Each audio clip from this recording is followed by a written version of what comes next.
지난주까지요, 저희가 주기도문, 주님이 가르쳐 주신 기도를 살펴보았습니다. 오늘은 다른 의미의 주기도문을 살펴보려고 합니다. 주기도문이 예수님이 제자들에게 가르쳐 주신 기도라면, 오늘 본문은 예수님이 제자들을 위해서 하신 기도입니다. 정말 주님이 하신 기도문입니다. 우리의 기도 생활은요, 우리가 실제로 어떤 사람인지를 보여줍니다.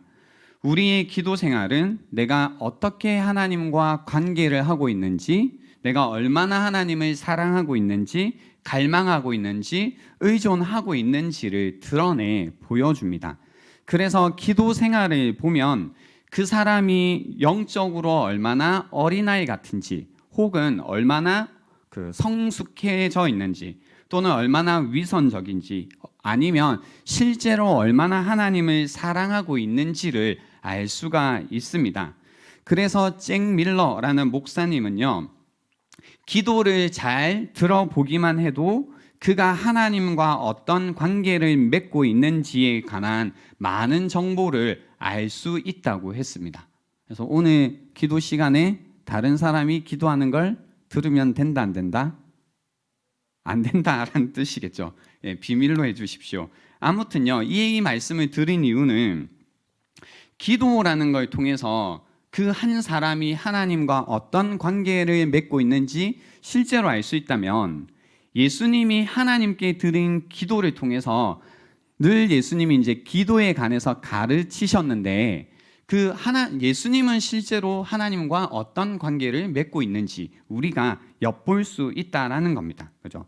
성자 예수님은 실제로 성부 하나님과 어떤 관계였는지, 어떤 마음을 가지고 계셨는지를 우리가 알 수가 있습니다. 그래서 오늘 이 본문은 우리가 성경에서 가지고 있는 예수님의 기도문 중에서 가장 긴 기도문입니다. 그래서 그분의 어떤 예수님의 생각, 그 마음의 깊이, 어떤 범위라는 것을 우리가 볼 수 있습니다. 그리고 또 어떤 면에서는요, 이 기도문을 통해서 예수님이 이제 그 공생의 기간 동안에 어떤 삶의 마음을 가지고 지내셨는지도 알 수 있습니다. 이 예수님의 기도를 함께 살펴보도록 하겠습니다. 첫 번째는요, 이 기도문을 통해서 우리가 알 수 있는 것은 예수님은 왜 기도를 하셨냐입니다. 왜 기도를 하셨냐? 오늘 1절에 보면 때가 이르러 싸우니라는 말씀하십니다. 때가 이르러 싸우니, 때가 되었다라는 거죠. 이제 예수님께서 이 땅에서의 어떤 사역이 마무리되어져 가고 있는 시기, 이때 도달하셨습니다. 그분의 삶과 사명의 막바지에 도달했음을 의미하는 거죠. 때가 되었다. 그죠? 이제 때가 되었다. 정해진 때가 되었다. 그래서 기도하십니다. 여러분, 이 부분이 이제 우리가 같이 생각해 볼 부분인데요. 때가 되었다는 거죠. 정해진 때가 되니까 예수님이 뭘 하고 계세요? 기도를 하시죠. 여기에서 예수님이 기도하는 이유와 우리가 기도하는 이유가 다르다라는 걸 알 수가 있어요. 무슨 얘기냐면요, 우리는 무엇인가 때가 이제 무언가 의심스럽거나 무엇이 확실하지 않을 때 기도를 하죠. 때를 모르겠다 싶을 때 뭐예요? 기도를 하는 겁니다. 만약 우리가 하나님의 때를 안다면, 뭔가 정해진 것이 있다라는 것을 안다면 우리는 어떤 생각을 하냐면요, 기도할 이유가 없다고 생각하죠. 실제로 안 그러세요? 이거 그런 거 있잖아요. 어느 날 그런 깨달음이 오잖아요. 이거 어차피 다 정해져 있던 거네. 그걸 알기 시작하면 기도를 해요, 안 해요? 안 하죠. 어차피 정해진 거 왜 기도해? 이게 이제 우리인 거죠. 우리가 보통 이렇게 합니다. 이미 다 정해진 걸 왜 기도하느냐라는 거죠. 그러나 예수님은 때가 되자 정해진 일이 벌어질 때가 되니까, 그러니까 기도하신다라는 겁니다. 우리가 기도하지 않을 그때에 예수님께서는 그때에 기도를 하신다라는 겁니다. 우리는 이제 우리의 뜻이 분명할 때 사실 무슨 얘기냐면 기도하죠. 그러니까 하나님의 뜻이 분명할 때 기도하는 것이 아니라 우리는 우리의 뜻이 분명할 때 기도하고 하나님의 뜻이 분명해지기 시작하면 우리는 기도하지 않습니다. 그러나 예수님은 하나님의 뜻이 분명한 그때에 더 분명해지도록 기도하고 계시다라는 겁니다. 여기에서 기도하는 이유가 사실 완전히 달라지는 겁니다. 우리가 왜 우리의 뜻이 분명할 때 기도를 하냐면요, 원하는 게 있으니까요. 그렇죠? 내가 원하는 게 분명하면 내가 원하는 것을 얻기 위해서 기도를 합니다. 그리고 내 계획이 분명하잖아요. 아, 이거 이렇게 A, B, C가 되어야 돼. 혹은 이런 시험에 통과되어야 돼. 혹은 이런 직장에 내가 들어가야 돼. 혹은 저 사람이 내 사람인 것 같아.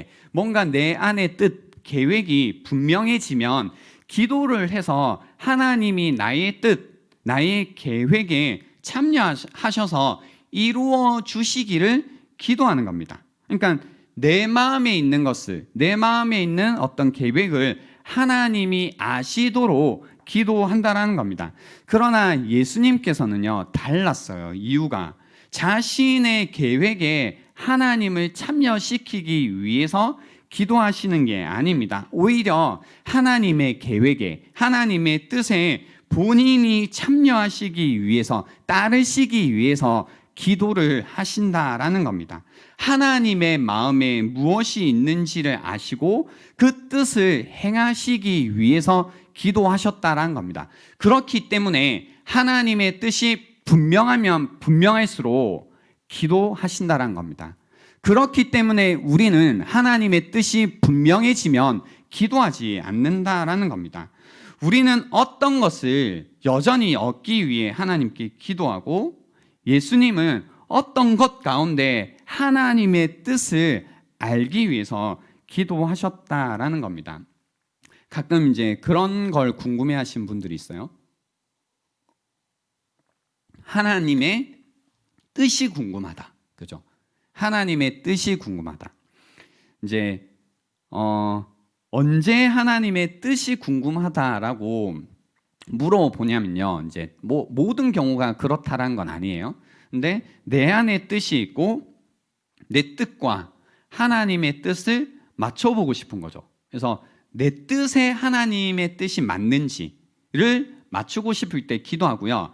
반대의 일이 일어나면, 그죠? 하나님의 뜻이 있으시고 내가 뜻이 있었어요. 근데 맞췄는데 다른 것 같아. 그러면 어떻게 해요? 기도 안 하기 시작해요. 그죠? 그러니까 우리가 기도하는 이유와 예수님이 기도하는 이유가 다르다라는 겁니다. 우리는 여전히 하나님의 뜻을 구하면서 내 뜻을 가지고 있습니다. 여러분은 왜 기도를 하시나요? 물론요, 이제 지난번에 말씀드린 것처럼 우리가 기도를 이제 막 배우고 있는 단계이기 때문에 이 배우는 단계에서는 어린아이처럼 뭐 이런 너무 이것저것을 따지지 않고 기도를 일단 하시는 게 중요한데요.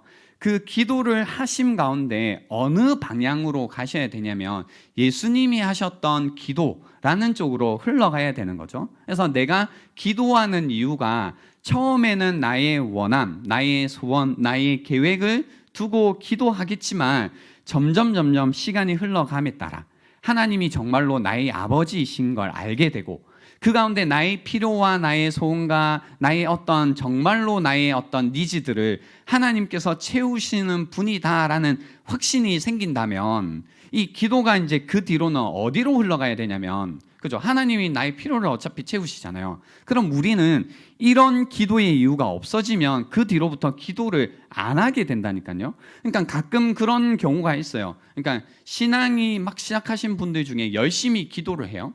그 가운데 하나님의 어떤 응답을 경험하다가 뭔가 이제 좀 배운 거예요. 아, 하나님이 나의 아버지시고 그분이 나의 인생을 책임지시는구나.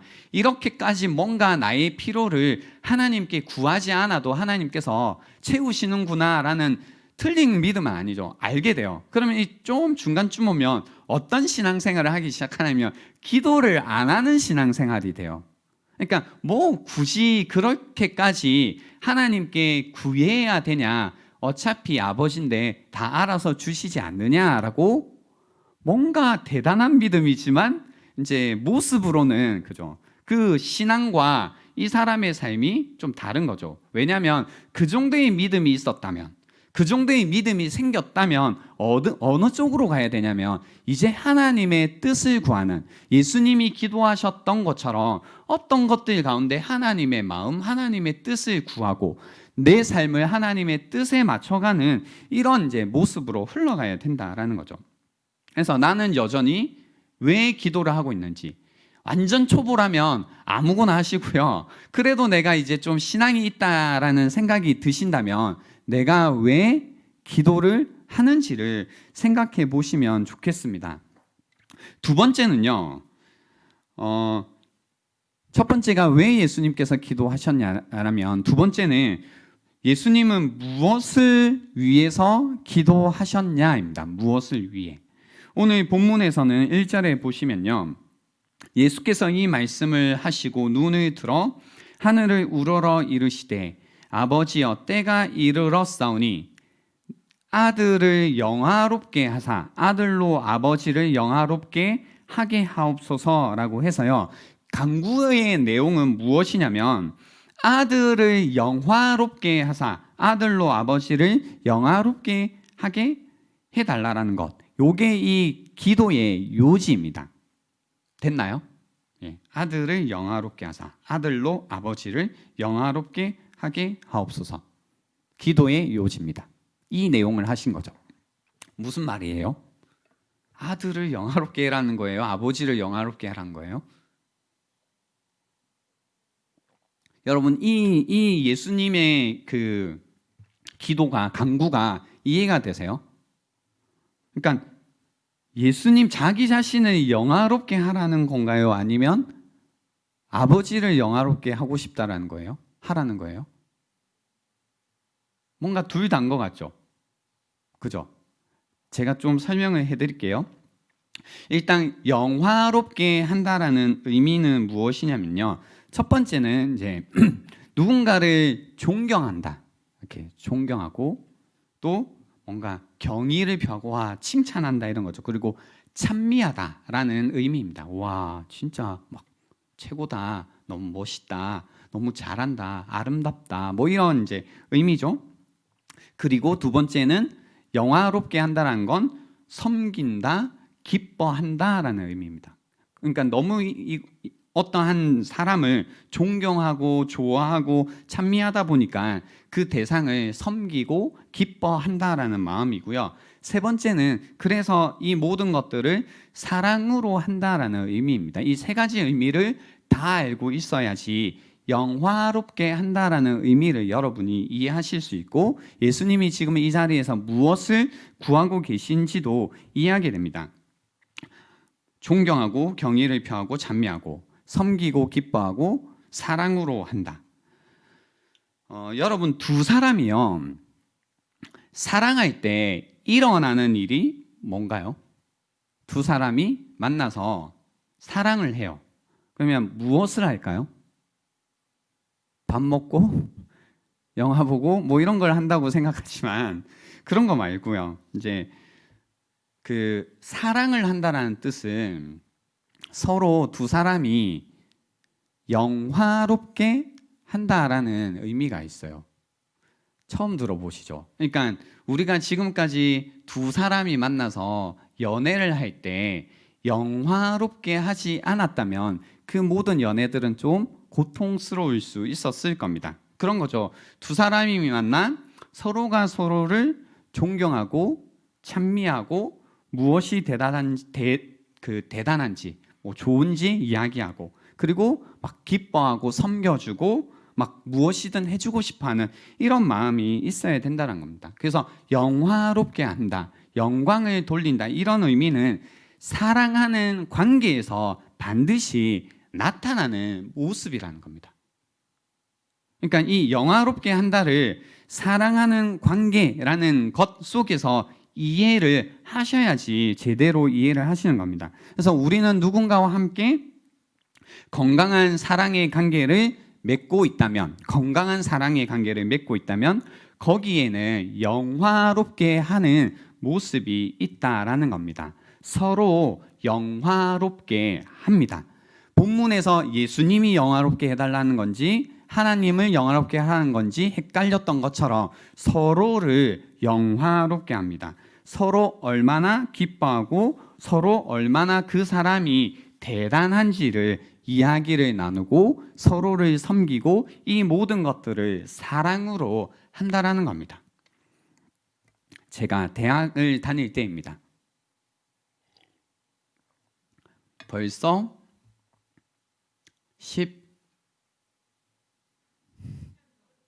하지 마요.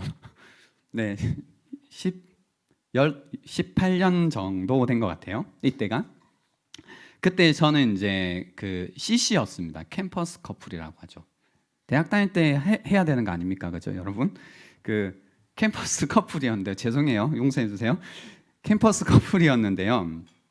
그때 그 제가 마음에 들어했던 그 이성이 아침에 공부를 하자는 거예요. 몇 시예요? 아침 하면? 예상해 보세요. 몇 시? 7시. 왜냐면 9시에 그 수업이 시작되니까 7시에 공부를 같이 하재요. 그래서 제가 이제 저희 집에서 학교까지 좀 멀어가지고 통학 시간이 꽤 걸렸거든요. 그러다 보니까 그 매일 새벽 4시 반에 일어나가지고요. 그 또 이제 그 마음에 드는 이성에게 그 또 뭘 해줘야 될 거 아니에요. 그래서 간식도 일찍 일어나서 간식도 챙기고 김밥도 이제 그때 김밥 천국이 있었습니다. 그래서 그 천국에 가서 김밥도 사고 해가지고 그 새벽 4시에 일어나서 매일같이 챙길 거 다 챙기고 이제 뭐예요? 저도 갖고 해야죠. 이제 막 가꾸고 해서 7시까지 학교에 갔습니다. 그런 저를 보고 우리 어머니는 미쳤다고 했고 여자친구는 저를 영화롭게 했습니다. 이제 주변의 친구들에게 그 제가 연상이었거든요. 그래서 진성이 오빠가 자기에게 이제 이렇게 해준다라고 하면서 저도 오빠예요. 네, 그 주변 사람들에게 다니면서 이제 저에 관한 칭찬을 해주는 거죠. 이제 아침에 오고 막 이렇게 챙겨주고 이것저것 간식도 갖다 주고 하면서 이제 저에 관한 칭찬을 계속 하면서 또 저에게 막 이렇게 잘 하는 거죠. 그리고 이제 그 친구가 집에 가서도 부모님에게 이제 저의 자랑을 하는 겁니다. 어딜 가나 저를 영화롭게 하는 겁니다. 저도 마찬가지였죠. 저도 어딜 가나 집에 가서 부모님에게도 그렇고 누나에게도 그렇고 미쳤다고 그만하라고 하지만 계속 저는 이제 그 친구에 관해서 영화롭게 하는 겁니다. 정말 이제 괜찮은 사람이 있고 착하고 뭐 이제 계속 이야기를 하는 거죠. 그래서 이 좋아하고 경의를 표하고 찬미하고 이제 간식으로 섬기고 또 섬기면서도 내가 막 기뻐하고 이제 이 모든 것들을 억지로 하는 것이 아니라 무엇으로 했냐면 사랑으로 했다라는 겁니다. 이해가 되십니까? 예. 그래서 이 영화롭게 한다라는 거는요, 사랑하는 관계 속에서 반드시 담겨야 되는 모습인 거죠. 가끔 그럴 때 있잖아요. 연애를 하는데 뭐 불만이 없을 수는 없겠지만 이 서로가 서로를 영화롭게 하기보다는 뭔가 계속해서 이제 그 상대방에 관해서 깎아내리고 뭔가 비난하고 그러는 이제 커플들이 있죠.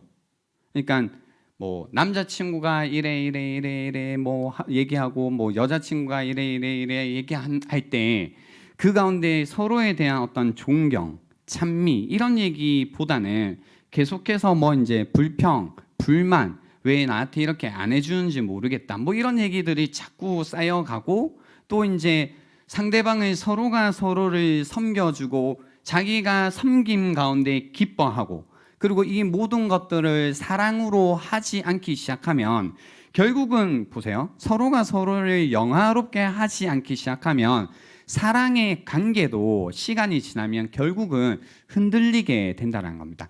제가 이제 어떤 커플, 뭐 꼭 이제 연애할 때뿐만이 아니고 결혼한 커플을 딱 볼 때요. 아, 이 커플이 잘 살고 있구나를 어떻게 하냐면 서로를 영화롭게 하는 모습을 보면 아, 잘 지내고 있구나라고 생각을 하고요. 영화롭게 하는 모습이 보이지 않기 시작하면 무슨 문제가 있나 보다라고 생각한다라는 겁니다. 굉장히 합리적인 의심이겠죠. 그죠? 그래서 사랑한다라는 관계 속에는 반드시 서로가 서로를 영화롭게 하는 모습이 있다는 겁니다. 그래서 이 사랑이라는 관계 속에서요, 서로를 이제 영화롭게 하기 때문에요, 그 안에서는 이제 좀 표현은 너무 거창하긴 하지만 서로가 서로의 영광의 모습에 압도당해져 있는 모습이 됩니다. 그래서 상대방의 말과 상대방의 모습이 나에게 큰 영향을 미쳐요. 그리고 나의 말과 나의 어떤 행동이 상대방에게 긍정적으로 영향을 미치는 겁니다. 그래서 내가 상대방의 어떤 아름다움과 선한 모습에 압도당해져 있고 그 사람에 대해서 이제 뭔가 와, 이 사람 너무 훌륭하다라는 생각을 하기 시작하면요, 그런 거 있잖아요. 뭔가 걱정되고 염려가 되고 어려운 일이 있지만 내가 정말로 사랑하는 그 사람을 보고 있으면 어때요? 마음이 위로가 되고 편안해지고 그래도 아, 살아야겠다 이런 생각이 드는 거죠. 맞나요? 이와 동일하게요, 우리도 하나님과의 관계 속에서 하나님을 영화롭게 하고 그리고 하나님과 이 사랑이라는 관계 속에 머물러 있다는 건 그 하나님의 영광을 정말로 보고 있다는 뜻입니다. 하나님의 영광, 그분의 능력, 그분의 아름다우심에 우리가 압도당해져 있고 붙잡혀 있고 그분의 영광을 보고 있기 때문에요, 하나님을 믿는다라고 할 때 우리 삶 가운데 우리를 짓누르는 많은 어려움과 염려가 없을 수 없겠지만 그 가운데서도 하나님을 바라볼 때 그 모든 어려움들이 눈놓듯 사라진다는 겁니다. 근데 문제는 우리가 겪는 어려움 속에서 하나님을 바라보고 있지만 하나님께 기도하고 있지만 하나님께 예배하고 있지만 나의 문제가 전혀 해결되지 않고 있고 전혀 나의 어려운 마음이 사라지지 않고 있는 것은 하나님이 문제가 아니라 더 이상 내가 마음으로 하나님을 영화롭게 하는 모습, 그 가운데 하나님의 영광에 내가 압도당해져 있는 그분의 무게감을 느끼는 것이 없을 때요, 우리는 또 힘들어진다는 겁니다. 막 그런 거 있잖아요. 와, 내가 참 부족하다, 연약하다. 그러나 하나님의 자비의 영광에 우리가 압도당해져 있으면요, 나의 부족한 모습, 연약한 모습 있겠지만 하나님을 바라볼 때 그분의 자비의 영광 가운데 우리의 그 모든 부끄러움과 연약함이 사라진다는 겁니다. 그죠? 그 모습이 우리에게 필요하다는 거죠. 하나님과의 관계라는 겁니다. 그래서 이 하나님을 영화롭게 한다는 건 이 사랑의 관계, 그리고 영화롭게 하는 것, 하나님의 영광 가운데 머물러 있는 것, 그분의 영광을 바라보는 이 모습들이 있는데요, 오늘 사실 키는 이겁니다. 어떻게 그 하나님을 영화롭게 하는가입니다. 어떻게 하나님을 영화롭게 하는가입니다. 어떻게 하나님의 영광을 우리가 하나님께 영광을 돌리는가라는 거죠. 우리가 생각하는 영광이 있습니다. 고전적인 겁니다. 그리고 제가 이제 중고등학교 때, 대학교 때 그 한국 교회의 그 이 다음 세대 청년들 그리고 청소년들에게 가장 많이 전해진 메시지이기도 합니다. 하나님을 영화롭게 하는 것, 하나님께 영광 돌리는 방식에 관해서 우리는 비성경적으로 배워왔습니다.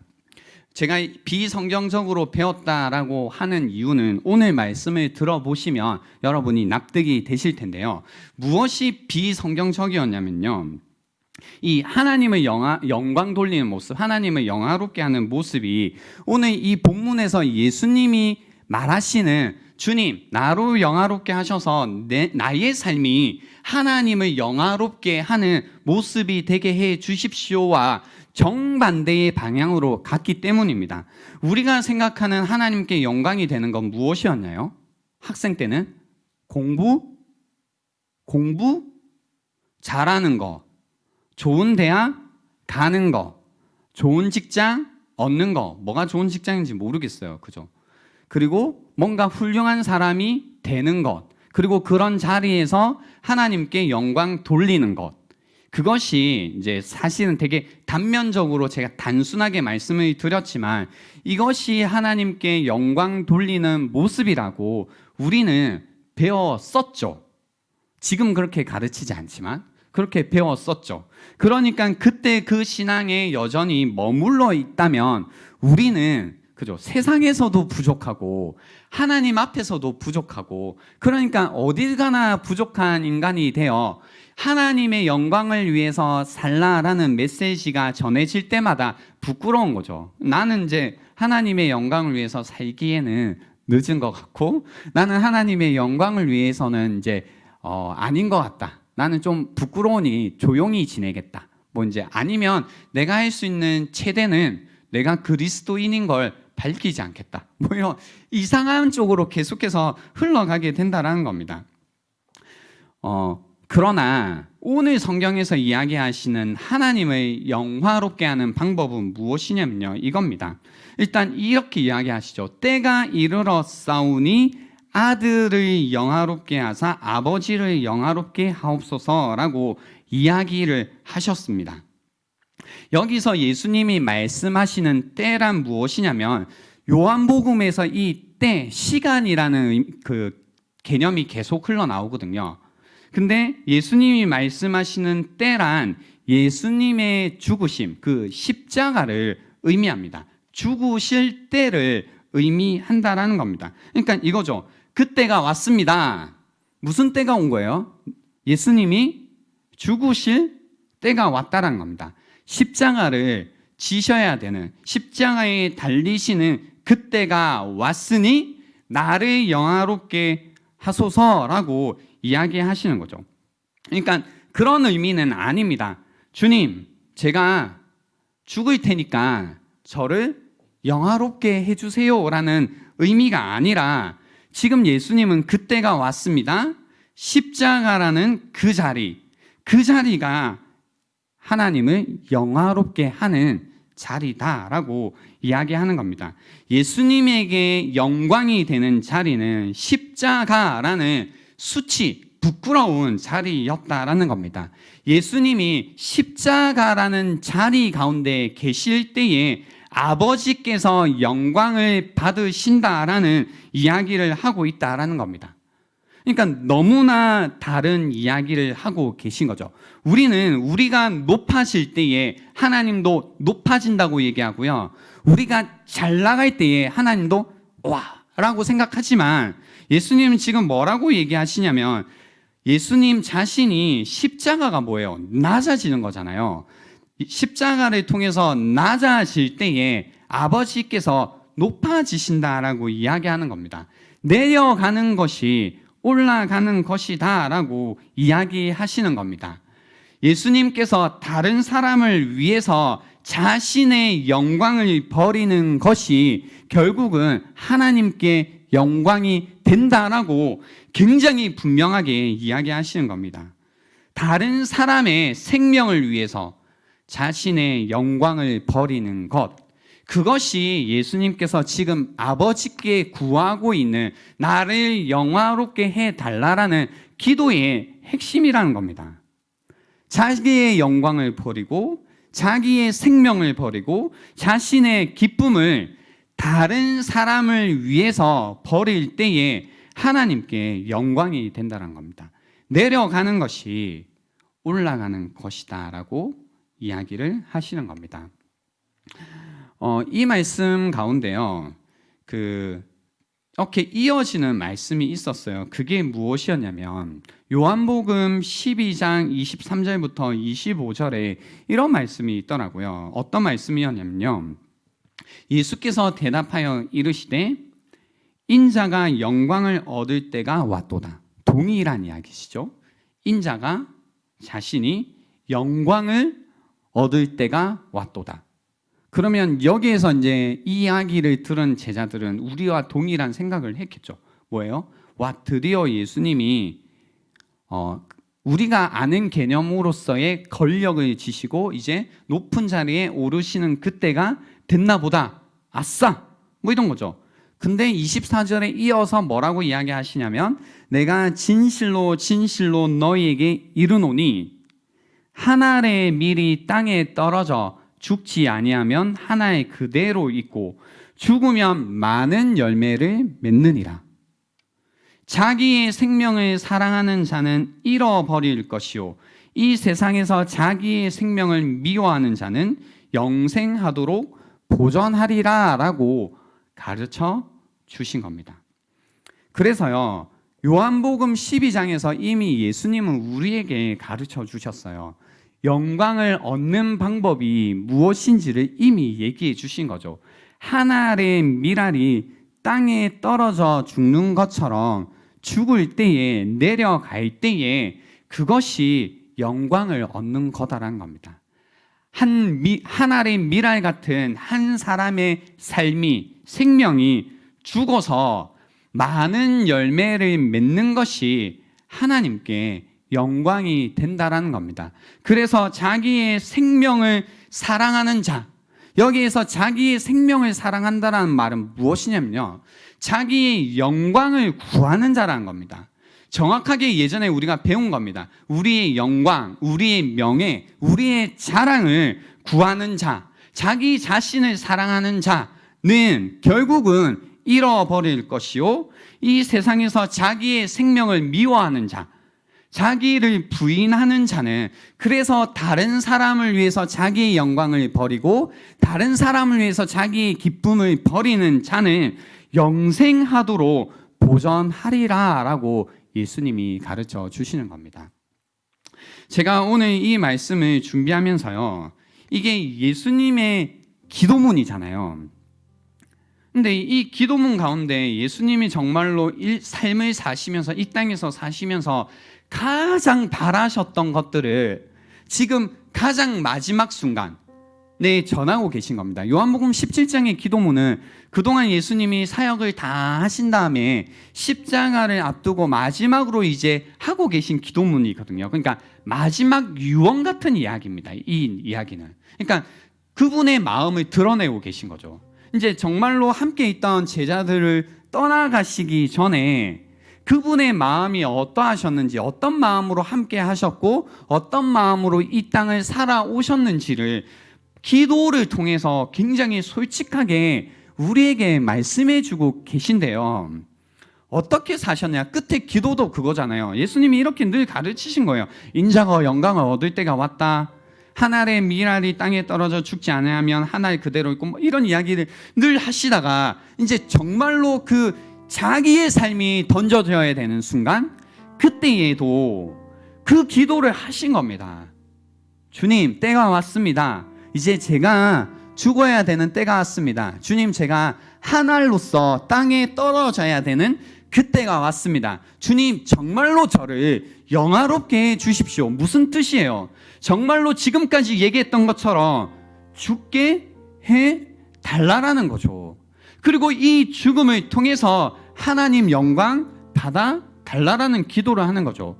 그분의 일생을 통해서 이야기하신 걸 가장 중요한 결정적인 순간에 그 기도를 하시면서 자기의 삶으로, 예수 그리스도 그분의 삶으로 한 번 더 우리에게 메시지를 전해주시는 겁니다. 여러분, 우리가 기도를 한다는 건 그런 거잖아요. 그냥 어떤 삶을 살고 싶다라는 거잖아요. 나에게 어떤 삶을 살아가야 되는데 이런 것들이 필요한 거잖아요. 내가 그리는 삶이 있어요. 근데 그런 삶을 살기 위해서는 필요한 것들이 있다니까요. 근데 그런 필요들을 이제 구해야 될 텐데 예수님의 기도는 그런 우리에게 너무나 큰 도전을 하는 거죠. 혹시 너희 삶에 대한 그림이 이런 그림이 맞니? 예수님이 가지고 계셨던 삶의 그림과 동일한 그림을 너희도 이제는 가지고 있니? 그리고 동일한 삶의 그림을 가지고 있기 때문에 동일한 기도의 내용을 하나님께 하고 있느냐고 우리에게 오늘 본문은 질문을 하고 있는 겁니다. 여러분은 예수님이 가지셨던 삶의 그림, 삶의 목적을 여러분도 동일하게 가지고 계신가요? 그렇기 때문에 이제 하나님께 올려드리는 기도의 내용이라는 것이 하나님, 저도 하나의 미랄이 되게 도와주십시오. 주님, 나의 삶이 죽어져서 정말로 많은 사람을 살리는 인생이 되게 하셔서 그 삶을 통해 하나님을 영화롭게 하는 인생이 되게 해주십시오.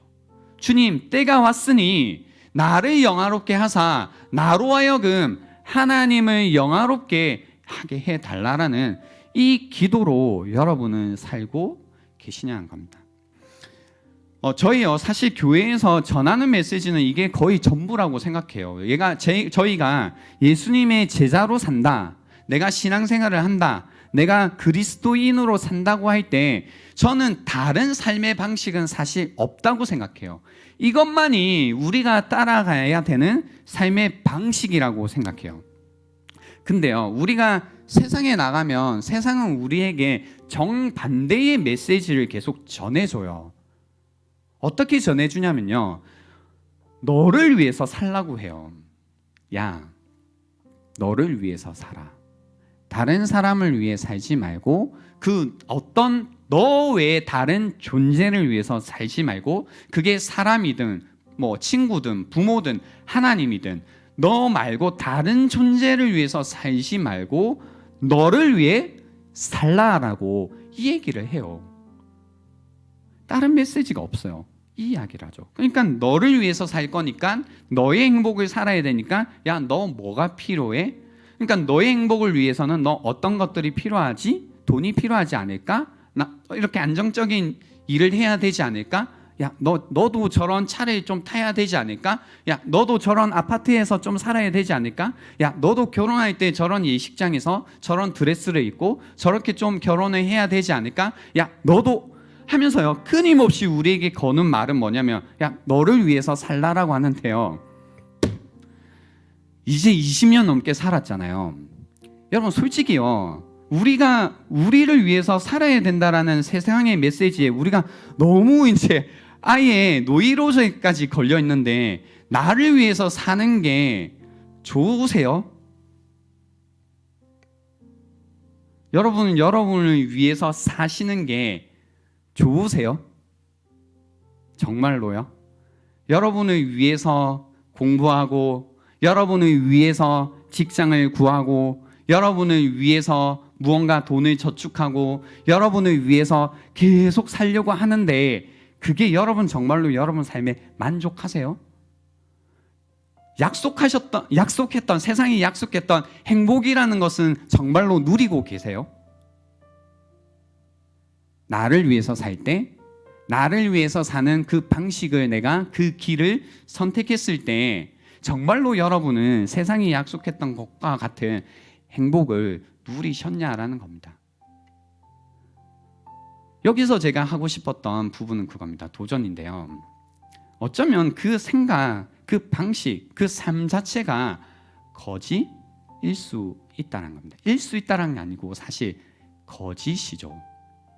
왜냐면요, 우리를 누구보다 잘 아시고 우리의 행복을 누구보다 위하시는 하나님께서요, 우리가 영화롭게 되는 방법을 알려주셨는데요, 이런 세상적인 관점에서 볼 때는 이런 말씀이 이해 안 돼.